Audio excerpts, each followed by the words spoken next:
आंदोलन कर रहे हैं किसी दल से या किसी संगठन से जुड़े हुए हैं कि अपनी लड़ाई को जीतने के लिए कितनी परेशानियां, कितने तरह के अपमान, संघर्ष और आरोप प्रत्यारोप के बाद आपको ये लड़ना पड़ता है।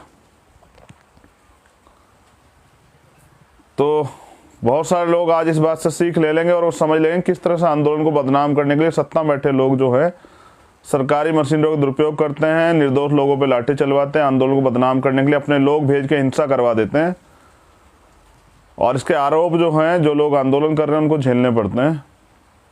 तो मजबूरी में जाता है आदमी, सड़क पे खुशी से तो नहीं जाता है।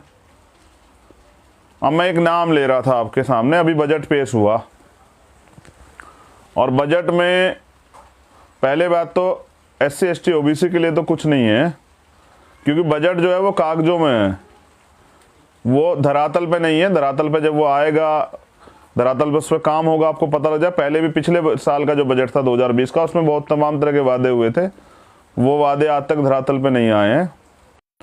हम तो राष्ट्रीय स्तर पे जो हैं देखते हैं सरकार क्या कर रही है। लेकिन मैं ये कहना चाहता हूँ, एक जो बहुत गंभीर बात उसमें थी और ये लंबे समय चली आ रही थी, मैंने सोचा कोई और शुरुआत करेगा, कोई राजनीतिक दल करेगा, जो बहुजनों के हितैषी दल है वो करेंगे, कोई आएगा निकल के कोई बात करेगा। लेकिन जिस तरह से निजीकरण हो रहा है, सरकारी जो डिपार्टमेंट है, सरकार संस्थाओं है, जिनको जिस तरह से षड्यंत्र से खत्म किया जा रहा, मैं उस पर आज अपनी बात रखना चाहता हूं। तो SC ST OBC माइनॉरिटी के लोग, जैसे मैंने कहा कि वो लोग आज का लाइव जो है हमारे नौजवान ध्यान से सुने। अब इसको लाइव को डिस्टर्ब करने के लिए तमाम तरह सरकार के लोग लगेंगे और बहुत सारी चीज़ें करेंगे। मुझे तो आपको सब चीज़ों के लिए तैयार रहना पड़े, जैसे किसान रह रहे हैं। देखिए, वो जो सरकारी डिपार्टमेंट है, किन्होंने बनाए तो नहीं थे, सरकार के लोग हैं, लेकिन वो क्यों बने थे और उससे क्या लाभ हुआ, मैं आपको बहुत जल्द समझा दूंगा। ये सरकारी डिपार्टमेंट जो हैं, आरक्षण की व्यवस्था है देश के अंदर। 2 अप्रैल हुआ, 20 मार्च को एक ऑर्डर आया सुप्रीम कोर्ट से SC ST एक्ट पे। फिर 2 अप्रैल हुआ, 13-14 लोगों ने, 15-16 लोगों की शहादतें हुई। शहादतों के बाद जो है मुकदमे लगे, बहुत सारे लोगों ने झेला। उसके बाद जो है सरकार को वापसी करना पड़ा, बड़ा विरोध था, पूरे देश में हुआ था। किसान आंदोलन से भी बड़ा व्यापक था वो आंदोलन, इसलिए सरकार को घुटनों पे आना पड़ा था, तब जाके मिला था। सरकार ने वापसी किया, सुप्रीम कोर्ट ने माना कि नहीं गलत डिसीजन था, फिर वो डिसीजन भी वापसी हुआ।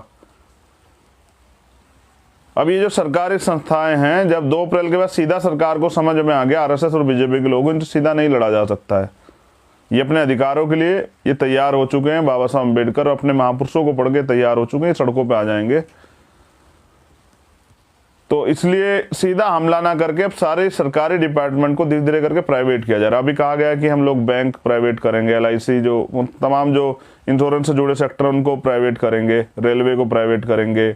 काफ़ी से सब चीज़ें पहले हो चुके। कहीं एयरपोर्ट जो है कि एयरपोर्ट से चौधरी चरण सिंह जी के नाम से, भारत के पूर्व प्रधानमंत्री हैं, लखनऊ में मैं एक बार आया तो अडानी एयरपोर्ट के नाम से मैंने देखा।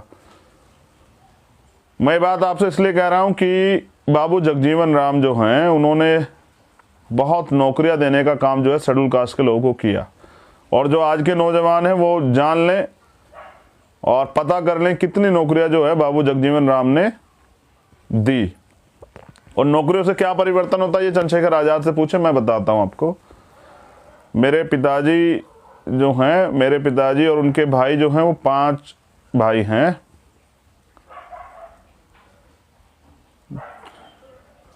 चार भाई हैं मेरे पिताजी के, जो और मतलब परिवार था।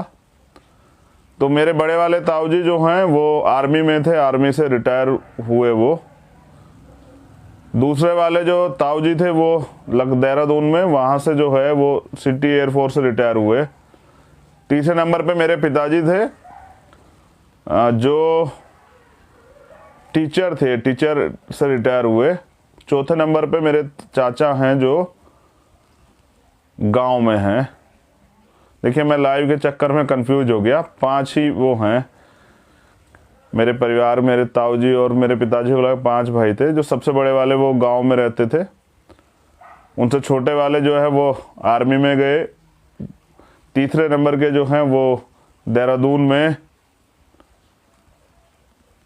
सिटी एयरफोर्स से रिटायर हुए, चौथे नंबर मेरे पिताजी थे और 5वें नंबर पे मेरे चाचा हैं जो गांव में रहते हैं। बड़े वाले ताऊ जी खेती करते रहे, उनका परिवार है, उन काफ़ी, मैं जहाँ तक मैं जानता हूँ, एक भी बच्चा जो है सरकारी नौकरी पे नहीं लगा, क्योंकि ताऊ जी गाँव में रहते थे तो सब जो लोग बच्चे बड़े होते वो खेती वगैरह काम से जुड़ते गए। अभी बड़ी मुश्किल से वो अपने परिवार को सर्वाइव कर पा रहे हैं। फिर उनसे छोटे वाले वो आर्मी में थे, उन्होंने अपने परिवार को मजबूत किया।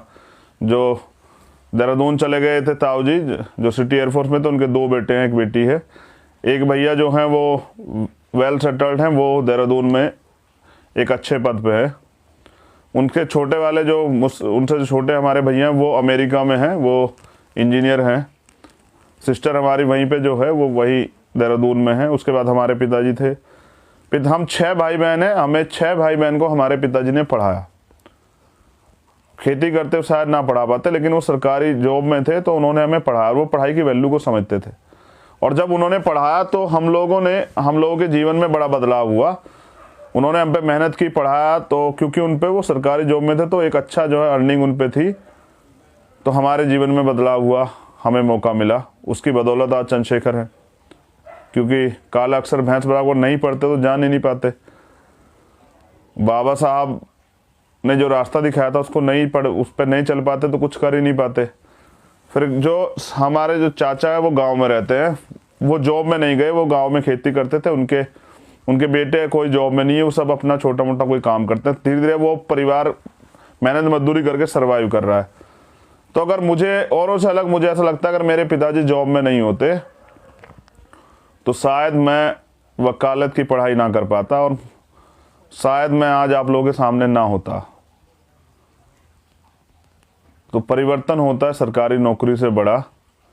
मेरे ताऊ जी अगर जॉब में नहीं होते तो मेरे भैया अच्छी जॉब पे नहीं होते, और मेरे एक भैया जो हैं वो इस देश से भी बाहर 7 समुद्र पार जो हैं वो इंजीनियर हैं अमेरिका में, तो शायद वो ना हो पाते। ये बात मैं आपको इसलिए बता रहा हूं कि हमें जो है रिजर्वेशन, आरक्षण के दम पे जो नौकरियां मिली हैं तो उनकी वैल्यू को समझना चाहिए। अब ये सरकार आरक्षण को ख़त्म कर रही है, उसका सीधा तरीका है कि सरकारी डिपार्टमेंट नहीं रहेंगे तो आरक्षण ख़त्म हो जाएगा। प्राइवेट में आरक्षण है ही नहीं। तो मैं लंबे समय से सोच रहा था कि हमें अपनी आवाज़ को उठाना चाहिए। जैसे कि जो अधिकार जो हमें नहीं मिला है तो वो अगर उसकी वैल्यू को हम नहीं समझते हैं, लेकिन जब हमें मिल गया, जैसे हमें स्वाभिमान से जीवन जीने का जो है मौका मिला, सो हमारा जीवन जो है वो आर्थिक रूप से जब हमारे फैमिली संपन्न हुई तो हमें आगे बढ़ने का मौका मिला। अब अगर हमसे दोबारा गुलामी वाले जीवन में जाने के लिए कहा जाए तो शायद हम लोग नहीं जा पाए।